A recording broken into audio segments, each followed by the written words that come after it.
can't see a red light. Is the red light on? The red light is on. Have you remembered to erase the memory card this time so we don't get halfway through a project and it just stops?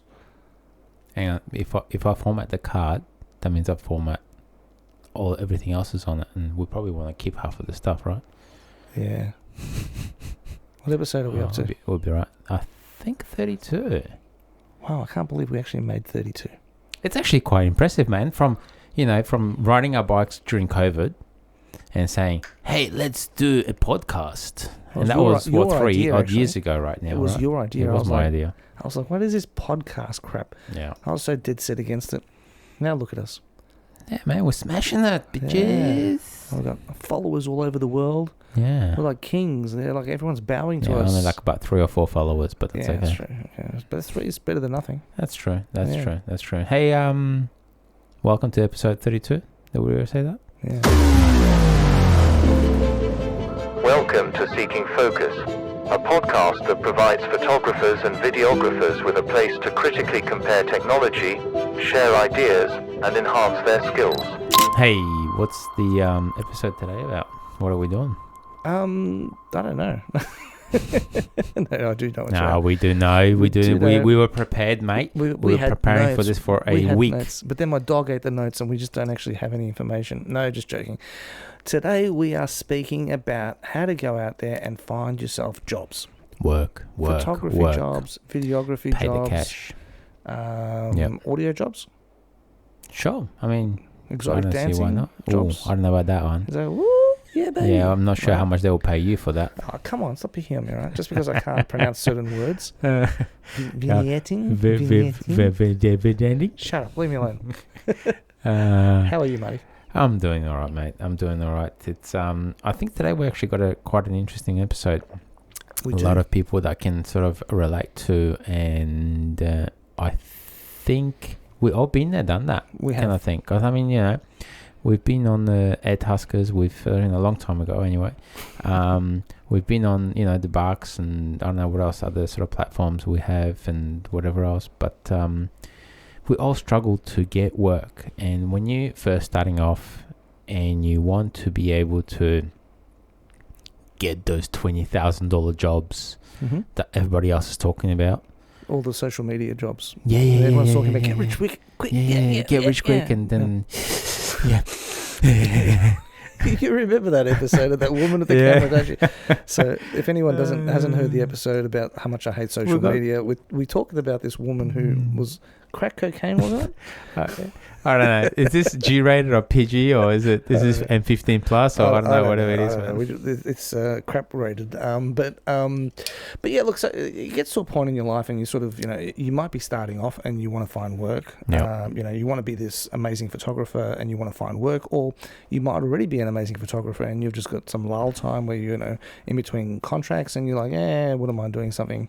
Or you're looking to branch out in a different field that you've never done before. So you're looking at opportunities. There is heaps of ways of finding work out there. Yeah. Some of them are actually really good. Some of them are really shit. Some of them will drag you through dirt and make you feel like crap by the end of them.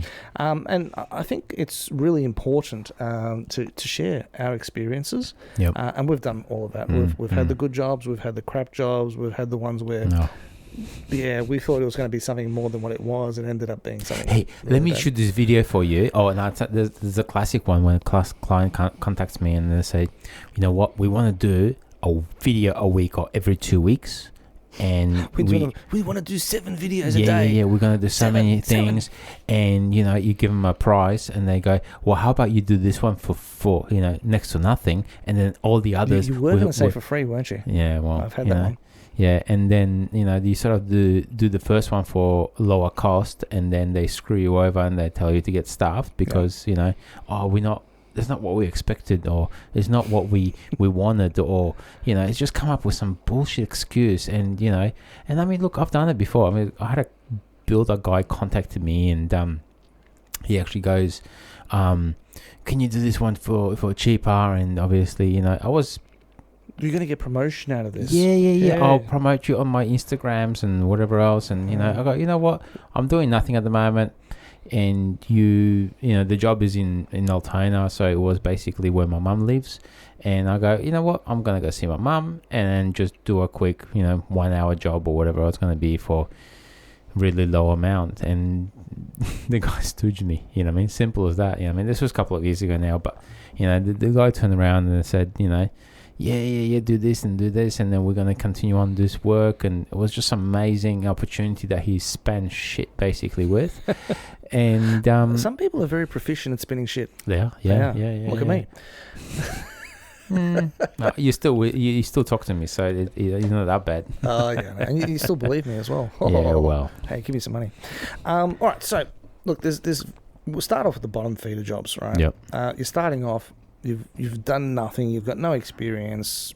You're reaching out. Your cousin's having a bar mitzvah. They're like, can you take some photos? And you go there, you take some photos. It's for free. You've done it. Oh, wow, I'm amazing. I can take some photos. What's the next step after that? Yep. Now, when you're starting off, there's a number of websites out there which basically allow you to find clients at low cost, supposedly. Yes, correct. Now, I'm going to drop a few of them here. There's Bark, there's Fiverr, there's Snapper, there's OneFlare, there's Upwork. It just goes on and on. There's so many of them. And I've got to say, when you actually look at the background to them, most of these companies are owned by the same company. They've just got different names and different models of how they're going to take your money. Yeah. And the way that works is most of these places you pay up front. So you buy credits. It's like a dating site. You buy credits to meet people. Yeah. And then the person to looks meet at this hot chick, and she's all 6'4" and blonde and we're fantastic. Talking about photography here. Sorry. Okay. You've got the wrong website. But anyway, so you get these credits, and you reach out to customers, and they swipe left or right on you, or whichever dating profile you want to use. And say for example, you go to Bark. And with Bark, we'll use that as an example. Yep. You go in there, and if you want to try and apply for jobs, you've got to buy credits. So, correct. You buy, say, $500 worth of credits. Yes. And then each job, depending on how much the actual client says it's worth.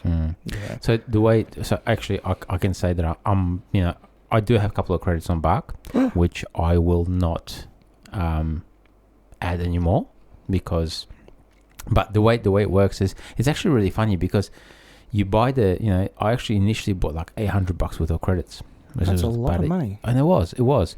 And for some reason, it kind of worked, but it didn't. You know what I mean? So I got my money back, which is okay. I mean, I had to obviously work for it. But the way it works is every job that comes through, the credits are really weirdly set up. So the one can be set up at like 10 credits and the other can be like 30 credits. There's a reason for that. And I finally figured out after watching the system and how it works is, so basically a job that's going to pay you lots of money has higher credits. So if, say, for example, you're going to get a job that pays you $15, there'll be like one point on there that you've got to pay, right? But if you're going to go and shoot someone's wedding and it's like an 8-hour event, that would be at a much higher level because you're going to be charging them more. Yes. So it's based on the type of event and what you're going to be getting out of it. So it's a fluctuating thing. In saying that, it's not consistent. Sometimes I've seen weddings of 2 credits. I've seen some with 20 credits. Correct. So it's all over the place. And I mean, I think the last time I've actually contacted a client and it was about 20 credits, and I think I worked it out. It costed me about $35 to $40.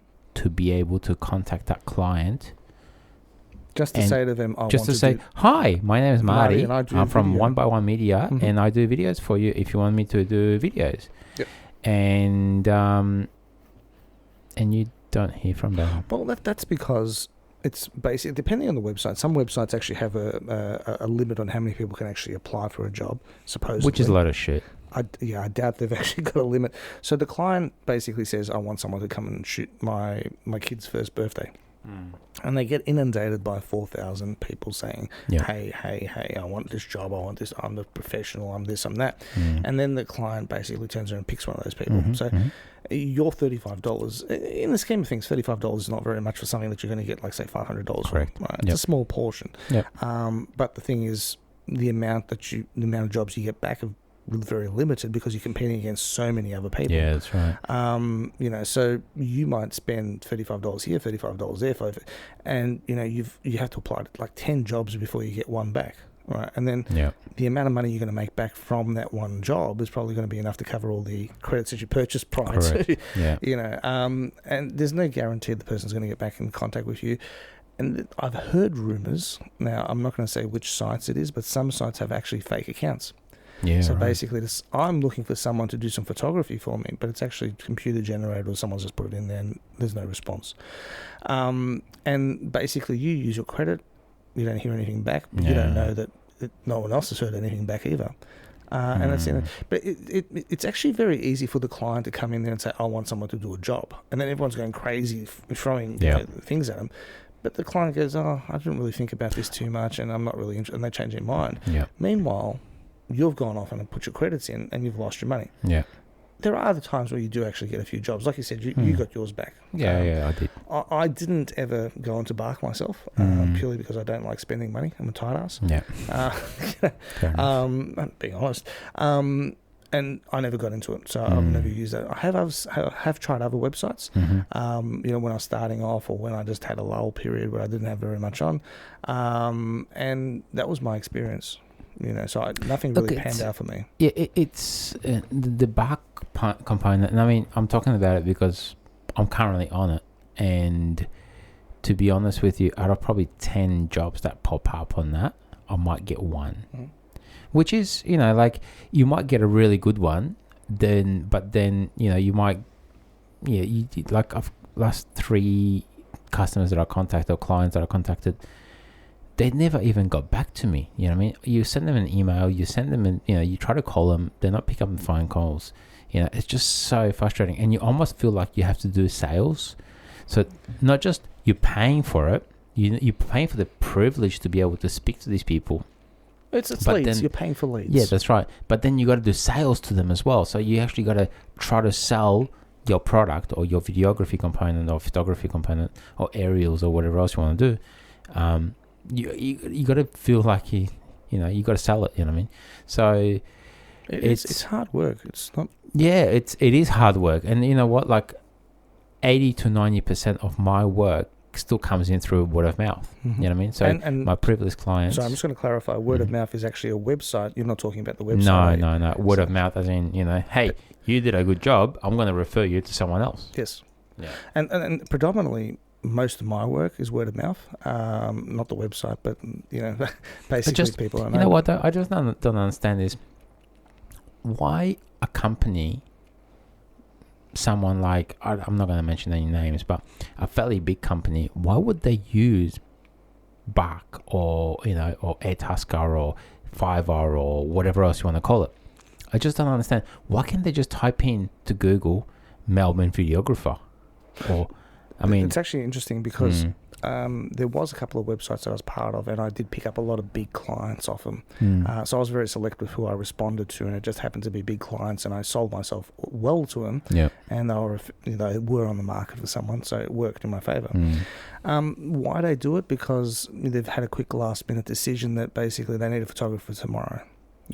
So they're not going to try and ring someone up and go through the contracts, or they're basically like, we want a photographer, but we don't want to spend much money, so let's go to one of these tight-ass websites and get some poor schmuck to do the job. So that's another reason they do it. Sometimes they just don't know any better and they just haven't thought about it. They're like someone working in the field goes, look, I used Bark last week and I found a person in my garden. They mowed my garden and I ripped them off and I charged them very little and they still did the job. Maybe we can use that for a photographer. And look, it happens. But there's other times where they just go, you know what, hey, they saw an advertisement on TV because some of these websites feature themselves on television. People see it and they remember it. Yeah, and, true.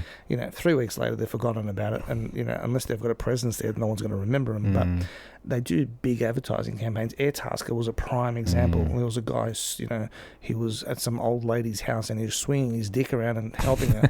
Do you remember that video? Like it was ridiculous. It was so ridiculous. It was funny. It would have been years ago. It was, and you remembered it because it was just so silly and ridiculous. And there's this old lady and she's like boogieing down to this guy and he's swinging his dick around and you remembered it because it was just so ridiculous. But that left a lasting impression. Yeah. They spend a lot of money to do that. And so people remember that. But then, out of interest though, sorry, we mentioned Airtasker. I thought you were going to say spinning your dick around. the different, like, so BARK, you have to buy credits on it, but Airtasker, for instance, you basically just bid for the job. You bid for the job. I haven't been on it for the last 3 years, so I don't know if actually anything's changed. I just hate that platform, like, full on. I hate it with a passion, man. Yeah, I know. But the way it works from memory is they basically, you can bid on a job, and they don't actually charge you unless you get the job.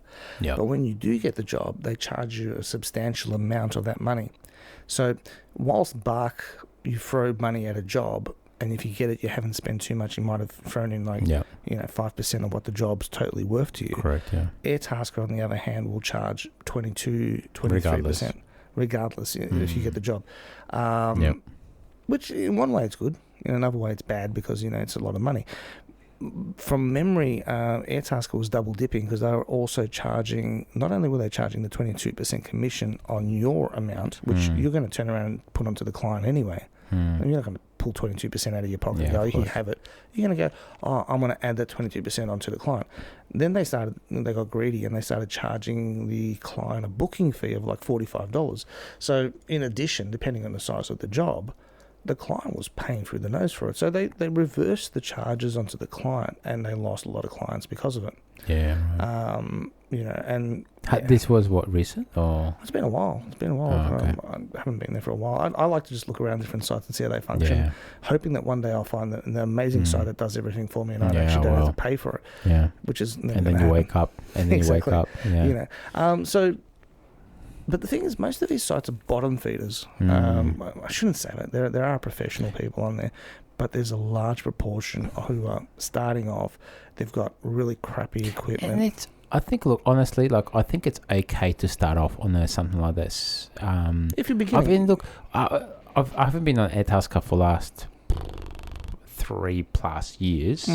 I just like it. Saying that though, I've probably picked up one of my best clients on that. You know what I mean? There are times of things like that do happen. I've been working with them for the last 4 years, and they keep on getting me in every single year for the conference. And last conference I charged them like almost 10 grand for it, man. So it's fantastic. You know what I'm saying? But that's few and in between. Yeah, correct. Few and far in between. So I think that's the right saying for it. But for the most part, it's people starting off, people who have got very dated equipment, cameras, and they don't really care. They're just trying to make a few dollars, and they're just basically... Which is fair enough. It's not a problem. It's everyone's starting off somewhere, or, they're using their phone. And believe it or not, a lot of people there are using their phones. I actually heard of a wedding that was... they advertised for a photographer on one of these platforms, and the person showed up, got the contract, showed up, and they had a mobile phone to take photos at a wedding. Yeah. Needless to say, it didn't go down too well, but they didn't actually state that they wanted a DSLR or a mirrorless or whatever. They said they want photos. Well, a mobile phone takes photos. That's right. And they weren't willing to pay the big bucks for a proper photographer. So, whose fault is it? Yeah. So, you do find that basically on these sites you're competing against people who are charging pittance. Basically, I think the worst I've ever seen on one of these sites is someone who put in a bid for a 4-hour wedding, and they charge $180 for 4 hours of video. Was it video or photography? Anyway, whatever the case, it was one of the two. And so you take the 22% commission off. That's right. I forgot about that. Right. So you're looking at about like $135 somewhere around there for 4 hours work. That's including travel. Yes. That's including tax if you're paying tax. That's including wear and tear on your equipment. You just sort of think, what? It's going to end up being like, if I worked at McDonald's, not that there's anything wrong with working at McDonald's. No, that's a job. It's a job. It pays. There's steady 100%. Income. But you make more money. You would make more money from working at McDonald's. Right. There's nothing wrong with McDonald's, but they're not paying, top dollar. They're not, you're not an executive level wage sort of thing, And you sort of think, well, why would I kill myself for 4 hours on a job site for less than what I get working at McDonald's? That's right. Plus, then there's the processing side of things, which usually takes twice as much time. Oh, hang on. So this is $180 that actually included processing. Yeah. Get stuff. So by the end of it, these people are making like $4 an hour or something like that. And these are the people you're competing against. Right. So, and look, it's probably, and maybe this guy was obviously starting off and just needed that portfolio thingy, majiggy thingy, whatever, to be able to have and show his clients, which is cool. I mean, you know, we all started off, you know, I've started off, you know, 7, 8, 9, 10 years ago, whatever it was. And, you know, I've done certain jobs that, you know, like, hey, I can use that. You're ashamed of? No. No, I actually, one of my first clients was actually, I think, Jim's Antennas, and they love my videos. And, and it was one of those sort of, I think I did like 3 or 4 videos for them, and that literally used that as my stepping stone to be able to move to the bigger jobs. You know what I mean? Yeah. And I remember I charged them like $400 for it, man, back then. But that was a long time ago. It was a long time ago. But and they were starting off as well. And I was starting off, and I just wanted to sort of, you know, say, hey, I've got a big client on my side. You know what I mean? So look, whilst those websites can find you decent clients, at the same time they're also try to rip you off. Yeah, well, not rip you off, but you're competing against people who. Sometimes it's just not even worth arguing with these people. You just sort of like, you know, you put in all these bids and then you just see someone else put in something on way lower than you. You just think, what's the point? And you know, and the reality behind it is not that it actually impacts the photographer in any way, but if the client chooses to go for someone who's undercharging and has a rating of like, you know, 10% of attendance to jobs that they get, and then they wonder why the person didn't show up to their wedding to do the shoot. Well, that falls back on the actual client. But anyway, so you've got those types of places, right? Then you got word of mouth, right? So you people you've worked with, repeat customers, friends of friends, that sort of stuff. Generally speaking, that's probably where I get most of my clients. Yeah, same. You know, so you've got that. So, you know, you go out there, you do a few jobs for friends, people see you that you're at a wedding or whatever, they ask you for a business card. Yep. I still carry business cards. A lot of people don't. I don't. You don't. But no. You don't do weddings, so no, stuff you. But I still carry cards and people actually ask for them and I hand them out. Yeah, I did actually get asked for my business card 2 weeks ago, which is kind of should a bit give odd. it mine. Well, yeah, maybe I should. I actually turned around because I've got my logo at the back on my t-shirt, and I was like, just take a photo of my back, and you know, you can go to my website. Yeah, I'm sorry, but that's just tacky. You take a photo of my back, mate. Yeah, my ass is good, baby. Yeah, it's probably the wrong image that you want to portray for a professional person. Yeah, that's true. Having a box of cards that you spend $15 on. Yeah, really goes in your favour. Yeah, fair enough. Put a couple of those cards in. Yeah. So get yourself some business cards. They do work.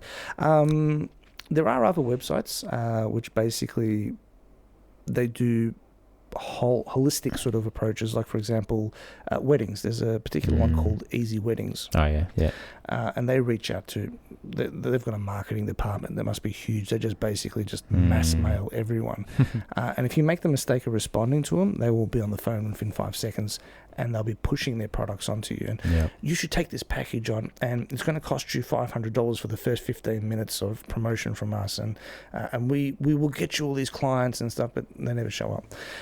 Not to say that, you know, there aren't people who get jobs from those, but they are money-making ventures for the businesses, and they're very, very difficult to get clients. Most of the people that I've actually seen who talk about websites like Easy Weddings and stuff like that have said that basically they've put in so much money and they've got nothing out of it. Wow. I'm sure somewhere along the line someone's got something, because you can't possibly run a whole entire business, you know, not provide anything.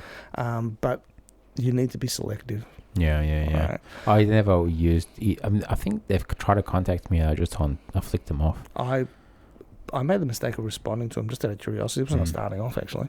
And I was like, oh, so tell me more about it. You know, so I was trying to gauge it, because, I mean, sometimes things do happen and they're in your favour. And, you know, if you turn a blind eye to it, you're going to miss out on an opportunity. So you've got to be open to it. But you also have to have your eyes open for when things aren't going right. And you've got to say, well, hang on a sec, this doesn't sound right. You want my money, and the reviews are really bad, you know. So anyway, there are other websites out there which do predominantly weddings. There's one actually that's a forum and a website. It's called Shoots You. I can't pronounce like anything. The dog? Shih Tzu? Not Shih Tzu. Shoot Zoo. Oh, Shih Tzu. It shoots you, like shoots you. Shih you? Shih Tzu. Oh, right. Anyway, that's actually a website that was created by someone in Australia. I think it was Melbourne-based as well. Right. And basically what happens is it's clients looking for wedding photographers or videographers. They go on there, they basically give you the details, where the job is, and you respond to it, and you say, I want to do this job. And if you get it, then you pay a commission. And it's actually quite effective. Okay. A lot of people do it, but because it's so effective, a lot of people are in this, and now you're competing against so many people. Yeah. But I believe that's actually one of the better ones because it's genuine. There's no fake leads. Most of the work's real. I get emails from them all the time, looking for photographers, looking for videographers, looking for audio people. I never respond to any of them because I don't do really that many weddings anymore. But I constantly get emails from them. So they're actually a really decent one if you want to keep your eye open, and if you're into weddings and those types of events. So that's a really good one. Never used it, never will, never do weddings. Yeah. How about social media stuff like Instagram and Facebook? Yeah, so one of my accounts is Melbourne Videographer. I think I've mentioned that in the past. More than once, I think. Yeah, so I'm actually getting a lot more leads through that. And my one-by-one media, it gets lost less because obviously when people search, they search for Melbourne Videographer or some video content creator or whatever else. Other than that, I have never really done like a sponsored post as such. Have you tried ever? A sponsored post? Yeah. So you basically pay. Oh, you mean where you pay for that to be like a sponsored event, which pops up on people's. Correct.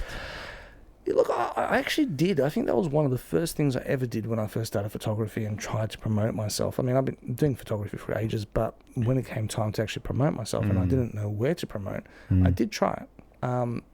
I found absolutely no use in it. It was not effective for me at all.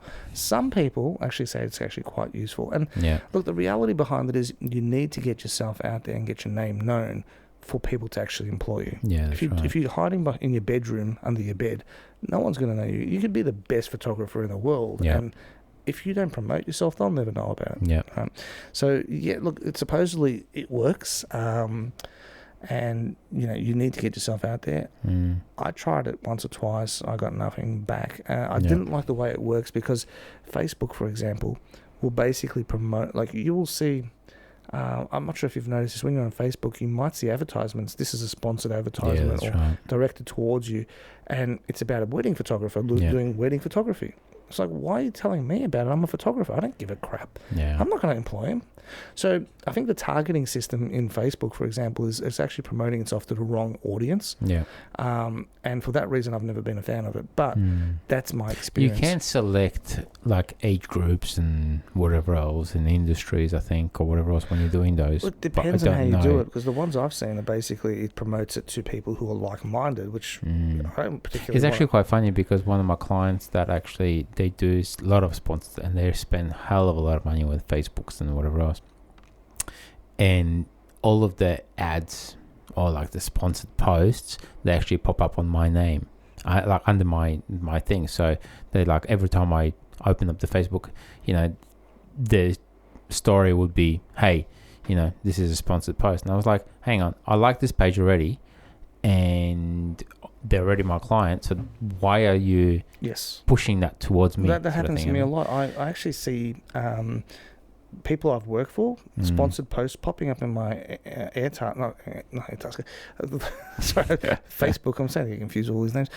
It pops up on my Facebook and it's saying this is a sponsored thing. And I'm looking at the advertisement and I'm like, hang on a sec, this is a video that I actually produced. I'm watching my own video. That's a wasted contact. I mean, why is it showing me my own video for a company that I work for? I'm not going to go off and do I need to see that? No. So there is that problem where it starts advertising. I think slowly we'll start getting improved with AI and basically getting I haven't better. noticed it. I have not noticed it. Look, I haven't noticed it yet, but I think it will be. You know what I mean? Look, I mean, like I said, you need to get out there. I mean, and granted, they might advertise something to 10 people, and Yeah. out of those 10 people, there's 8 who don't give a rat's because they're basically already part of that group or whatever. Yeah. But there might be that one person, and that's all you need, right? So you do need to do that promotion. Yeah. I don't like the way it works, but it's just a way of getting your foot in the door. Correct. Yeah. But on Facebook, there are user groups and pages where basically there's jobs being advertised. There's wedding jobs, where people come in and go, look, I'm looking for a wedding photographer. I actually, interestingly enough, I find that the people who go to these pages are paying reasonable rates as opposed to the people who go to like Fiverr and stuff like that. And they're genuinely looking for people. Yeah. So there are wedding ones, and they're pretty decent. There's actually one of our past guest presenters, Marcel, actually runs a Facebook page for wedding stuff, and there's a lot of transitions of people wanting this and the other, or saying, I need an additional photographer, I need a B person, B cam, will someone help me? I need someone to come along and do video while I'm doing photo. So there is a market there, and it pays reasonably well, right? I mean, it's not going to be as good as the word of mouth. Can you remember the name of the actual Facebook group? Weddings or something? Give me a second. I will pick up my phone and just... While you're doing that, I think I haven't really done a lot of Facebook posts or Instagram posts as such, but I think there is a potential there as well. You know what I mean? You can get in there. You can, advertise yourself, like, your Melbourne sort of videographers sort of, pages and other things. So other videographers work. I've worked in the past with a few Melbourne videographers, for instance, doing my FPV thing and other things, and it's just like an addition to whatever they need. So look, it does work sometimes, and you got to be in it to win it, sort of thing. You know what I mean? So don't know if some people are going to be in it or not, but did you find it? Yeah, no, actually, I haven't found Marcel's one, but the one that's out there is Weddings Victoria, for example. Yeah, okay. They've got generic names. Just look up weddings and you'll get weddings. But there are other pages that basically do different types of events, photos around Melbourne. You won't get big corporate clients coming along to one of these pages and going, hey, I need someone to do a big commercial for me. So if you're looking for corporate clients, you're probably not going to find them there. Yeah. Instagram, have you had any luck with Instagram? Not much. Well, other than my sort of... Melbourne videographer, because it's Melbourne videographer. Which one was that? Melbourne what? Melbourne videographer. Oh yeah, that's right. I haven't really had much luck as much with my main account. So have you had any luck at all? Was anyone contacted you on Instagram and said, Yeah. So you've gotten jobs out of that? Yeah. So by just having a media presence, people Correct. found you. So you got to be on social media, like what you hate. This is one of the reasons why it's not successful for me. Yeah. But yeah, so look, I mean, I've had people contact me on Instagram. I've done a couple of jobs. So yeah, look, you can get jobs from there.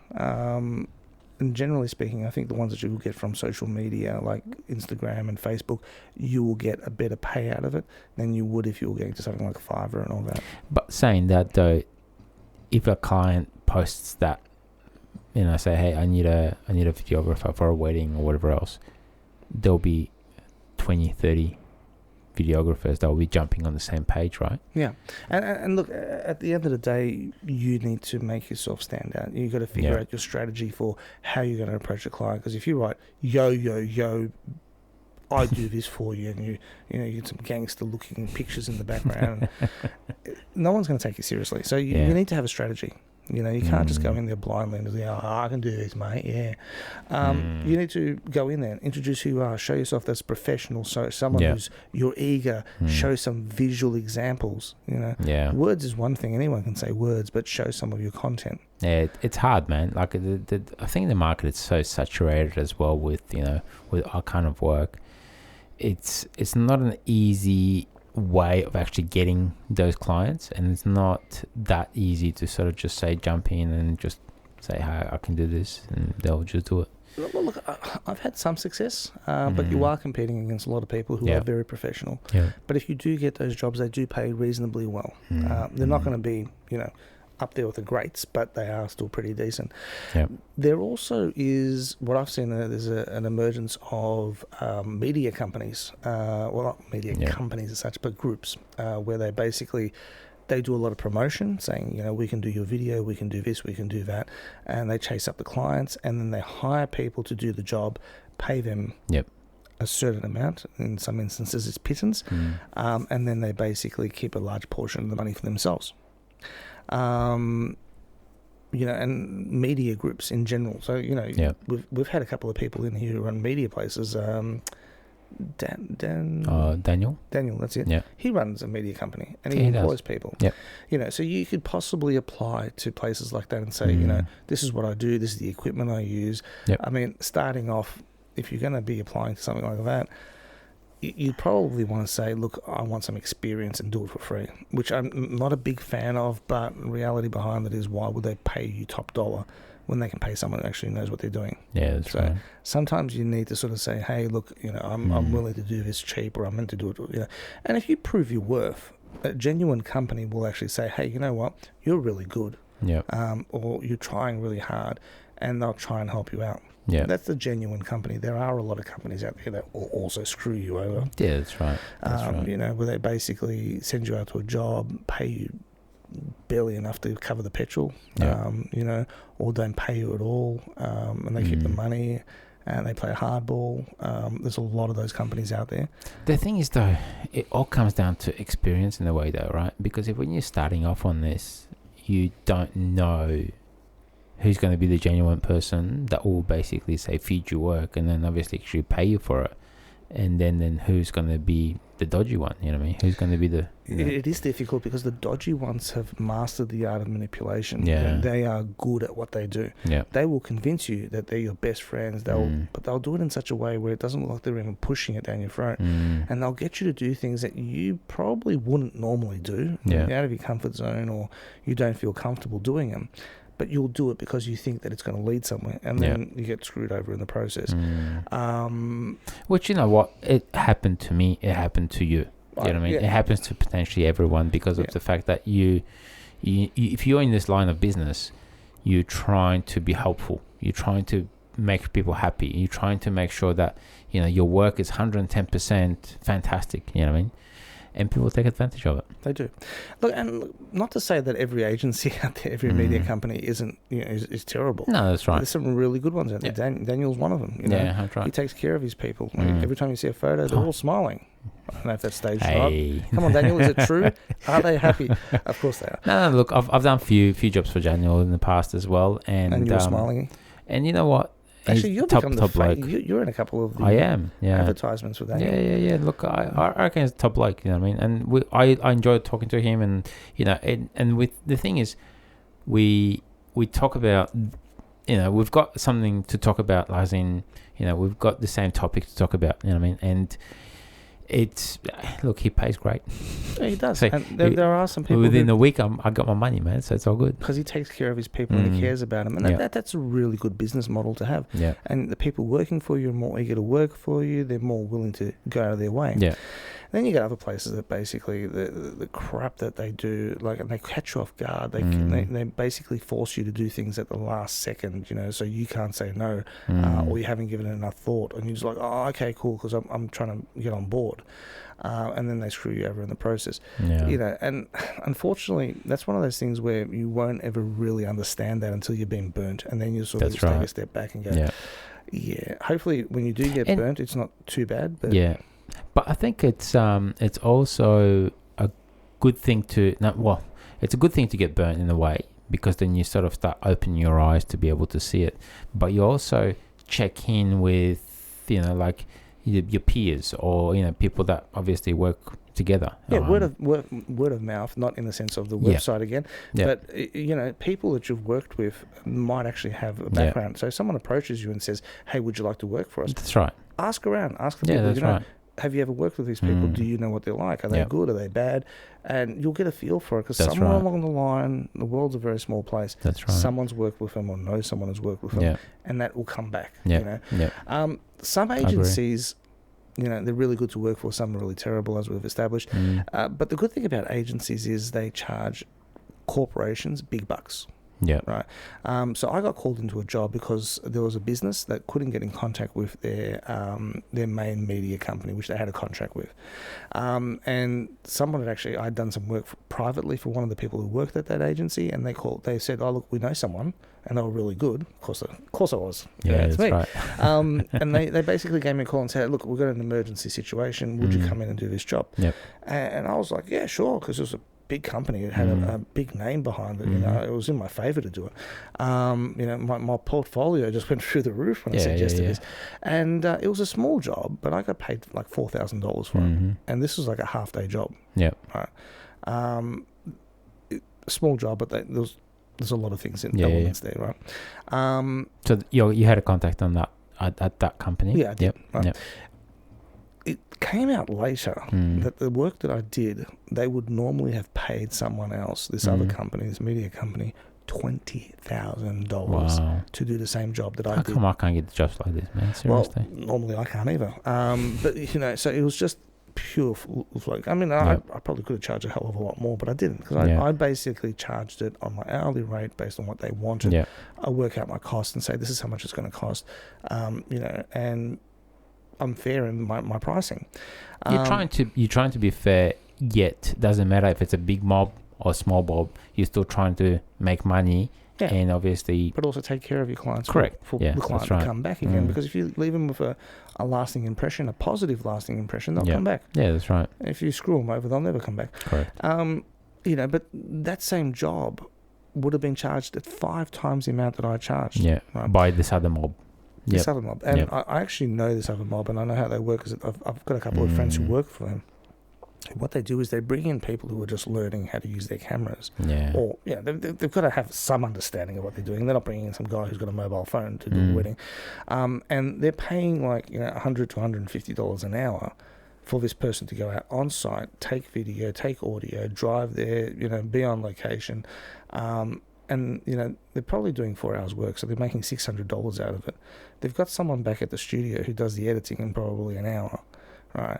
And, so they've probably paid this other person for the hour $200-$300. So it's less than $1,000 all up, and then they charge a client $20,000 Yeah, that's right. So, they're making a hell of a lot of money. Not that it was bad, because they were paying their people. There's no problems there, and people were happy to work there, and they were good employers. But it was interesting to see how it works. So if you can get into a media company, a reputable media company, fantastic.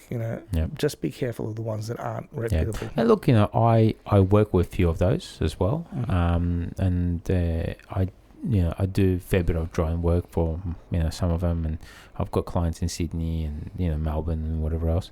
And look, they don't pay $1,000 an hour or whatever it is, but saying that though, they pay enough what I wanted to be able to get paid, number one. And number two, I know there's constant work coming up from those companies. You know what I mean? Which is great, because then you don't have to chase any work. You don't need to talk to the client. You don't need to do anything else other than rock up and just shoot it. And you don't need to do editing. You don't need to do anything. All I just basically come home, upload the footage, 10, 20 gigs or whatever of data, and then let it go, get paid. Simple as that. Do you know what I mean? Which is okay. Which is nothing wrong with that. So yeah. And sometimes it's nice to come home and not have to do any editing. Like tonight, after I leave here, I'm rushing home to edit a whole bunch of photos from an event. And I'll probably be awake till 2:00 in the morning doing it. That's the part I don't actually enjoy. Taking the photos, socializing, and being out there, that's really great. But the editing part kills me. No. How about cold calling? Cold calling is actually another one. I think it takes a particular type of person with a personality to do this. If you've got a really shitty personality, or you can't carry yourself very well, like me, you're fine. I'm sure you could do it. You could approach companies and say to them, "Listen, this is what I do. I'd love to work for you." But you got to remember that a lot of people are doing exactly the same thing.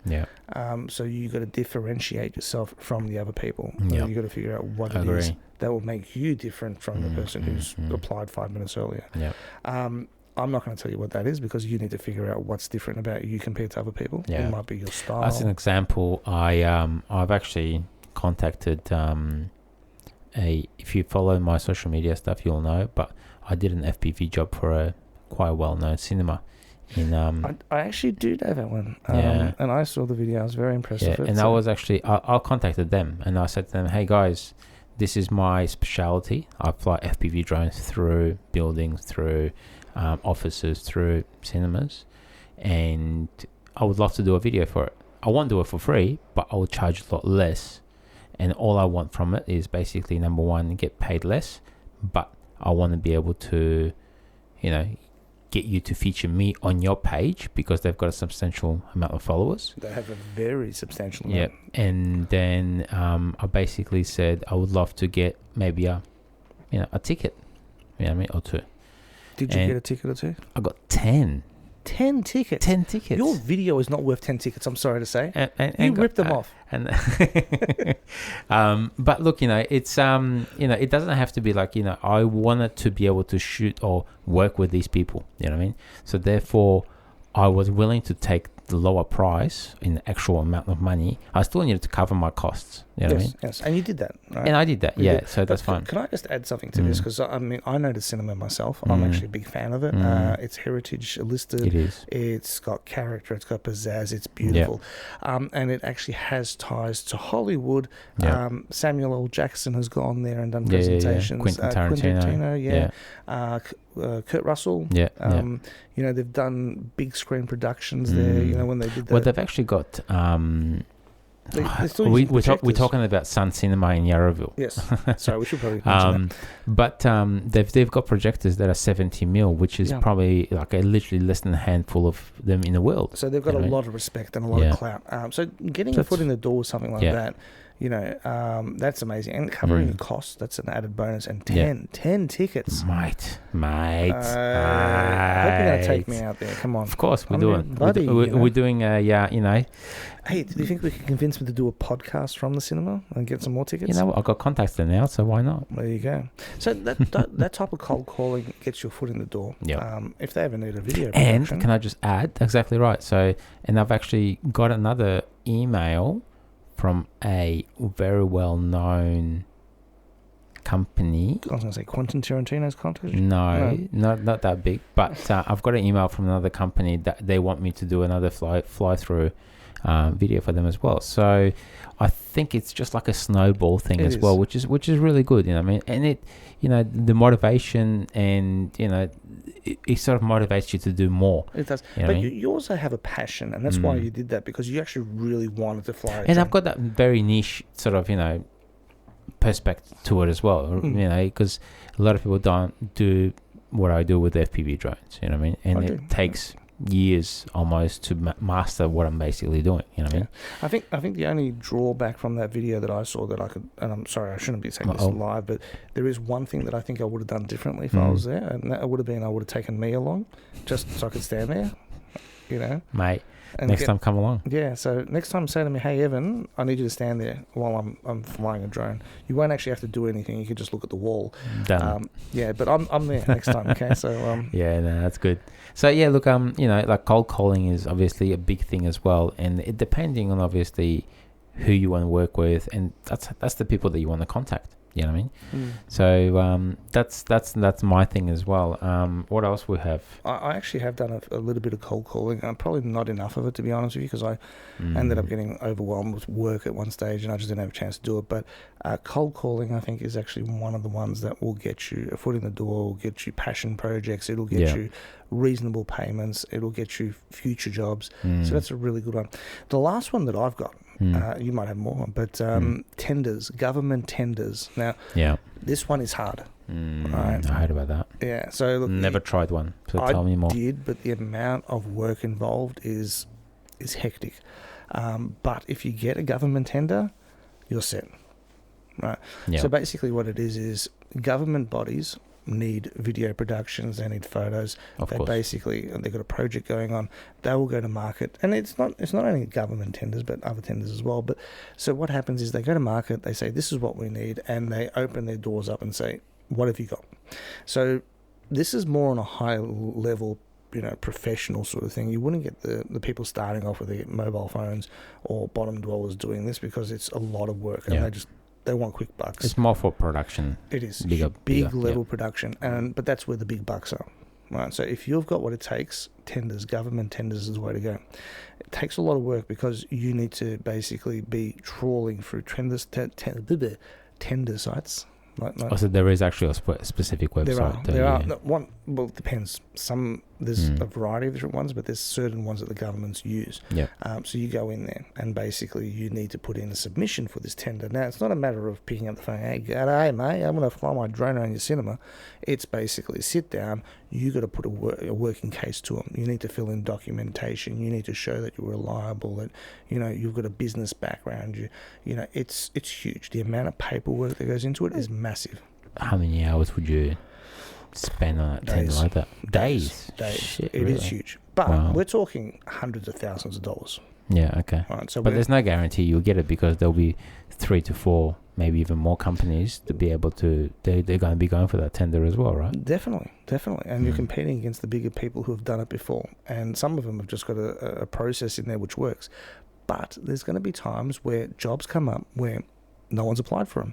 And you might be the lucky sucker who's put in a submission, regardless of how good or bad it was, and you get the job. So you might be the only one. Yes. But that process is complicated. You need to be able to write. You need to have a business case. You need to really have structure. If you're a person who can't be bothered sitting down and typing out 3 days worth of paperwork and stuff like that, it's probably not the way to go. Well, I mean, spending... All right, on my side, to be honest with you, if I have to spend more than an hour on a fucking quote, I'm done. Like, why am I quoting this that I don't even know that I'm going to get for an hour? So why am I spending an hour of my time where in a big tender I've got to spend 2-3 days? I'm just like, nah, I better just go for the smaller jobs rather than, And it takes all time to make the world go round. But you submit to a tender, you get a contract that's not $300 or $400 or $1,000. You get a contract that's $75,000, $150,000. It's, it can be huge. Yeah. Right? In fact, some of these tenders, you'll need to have more than just one person. You'll need to have a whole team. Definitely. You need to have a production studio. You need to have videographers. You need to have people who, they sit there and direct. People who do audio. You have people who do lighting. It's a whole crew. Yeah. Right. And it can go into hundreds and thousands of dollars. Right. Yeah. At the end of the day, it's a big job. Right. But that's, if you want the big bucks, you've got to put in the big effort. Yeah. Most people don't want to put in the big effort. So you'll find that... That's me. But you'll find that it's the same companies over and over and over applying for these tenders. And you know what? It would be difficult, but once you get your foot in the door, from there on, it's just a snowball effect. Agree. And that's about it for me. I don't have any other tips. And if you can't do any of those things, you're stuffed and go find another job. It's tricky, man, because I've been doing this for years as well, and I've had companies. Sorry, another videographers contact me. I've worked with other videographers. I've worked with companies. I've worked with government bodies. I mean, I've got a council that I've worked with, and there was a big job, like over $12,000-$13,000 job. You know what I mean? And they contacted me. You know what I mean? But then it's funny because they're not going to just pay you. They need to be able to confirm all your details. They need to confirm your ABNs. They're going to have to confirm all your, bank statements and other things. So you have to actually provide them with all these extra bits and pieces. Anything that's with government, you need to be able to give them all that information. They're all accountable. And you have to, So they can't, like, for example, they can't have their cousin submit an application and they just give it to them. Well, that's the thing, that they're held accountable for any particular person they take on board, and they have to give evidence as to why they chose the person they did over someone else. So, they can't bring in you as their cousin because, I like him because he's my mate.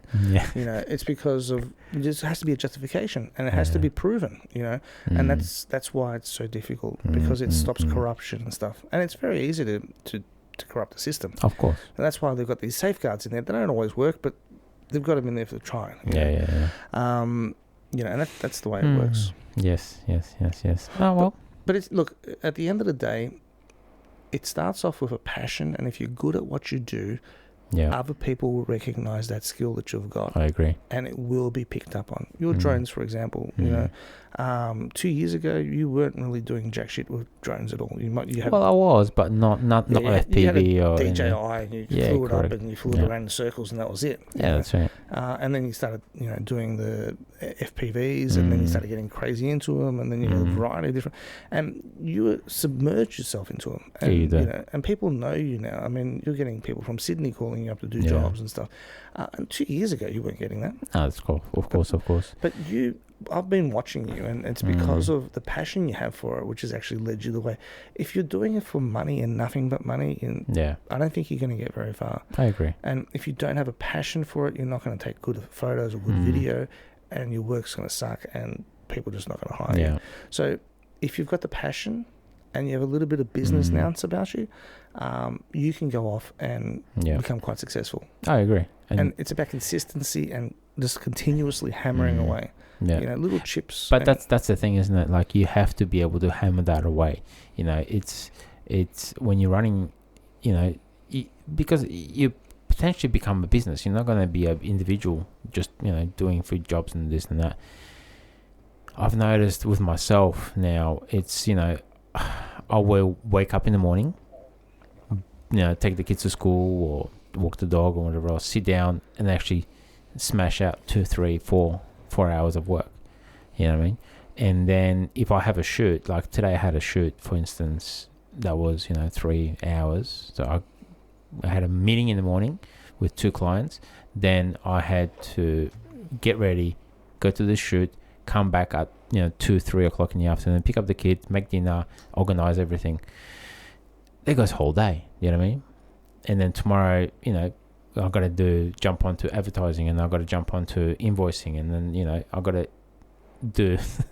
It's just non-stop. It's just go. You know what I mean? People think, are we going to get into this and we're going to fluff around and have fun and whatever else, and you have to work to be able to get those clients and get work. Simple as that. Yeah, no one's going to give them to you on a silver platter. No, that's right. And there's people contact me to help me out and do work for me as well and whatever else. And I was like, well, you're more than welcome to come and help me out and whatever else. But the thing is, sometimes it's a low paying job, and I don't have, $50 or $100 to pay you. You know what I mean? It's just simple as that. The job that I can do myself, there's no point of me bringing an extra person in if it's a small job, $1,000 job or whatever else. What's the point of bringing an extra person to be able to just sit there and do whatever else, and then I'll lose a couple of $100?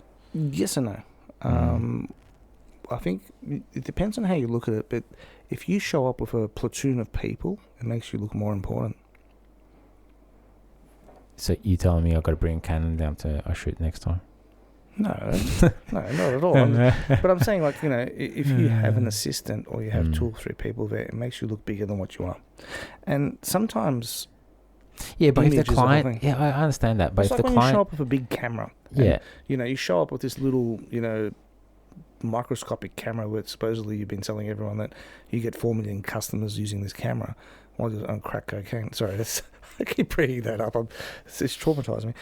But, if you've got a really shit camera and you go to a job, the client's going to look at it and go, you're taking a big fancy camera. And they're like, oh, yeah, this man knows his crap, You go in there with lots of people. Oh, he's got a whole team, Technically, he doesn't actually need but they're anyone. paying you, $300 or $400, it's like, you still got to start somewhere. Why do you want to impress, that sort of clientele? Do you know what I mean? Because next time you do the job at $350 and then do it at $450. Yeah, that's right. Yeah, bringing more and more people in to justify the cost. I've got to bring my chauffeur who's going to drive me in, and I've got the guy who's going to carry the equipment from the car to your office.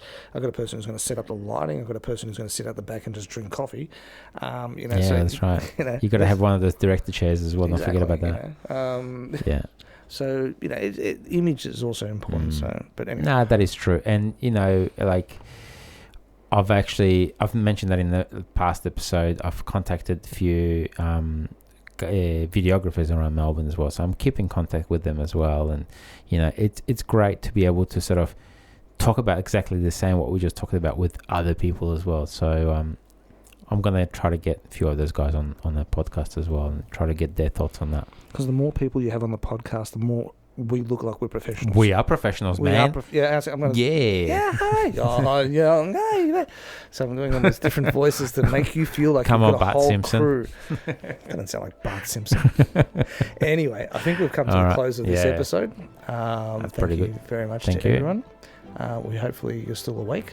I'm still awake. I'm sure people are listening to this on different time zones. Yes, they are. And hello to our international listeners, which seem to be getting higher and higher every day. And we seem to be having almost as many internationals as we have locals, nationals. Mate, we killing it. I think they just listen to us for our accent. Probably. And your G'day, accent, mate. my accent is different now. Yeah, as I was. G'day, mate. Yeah, fair dinkum. True. Yeah. Strice a dead Put thing. that shrimp on the barbie, eh? Yeah, mate. All right. Thanks for listening. Take care, guys. I'm going to shut up now. Ciao. See you later.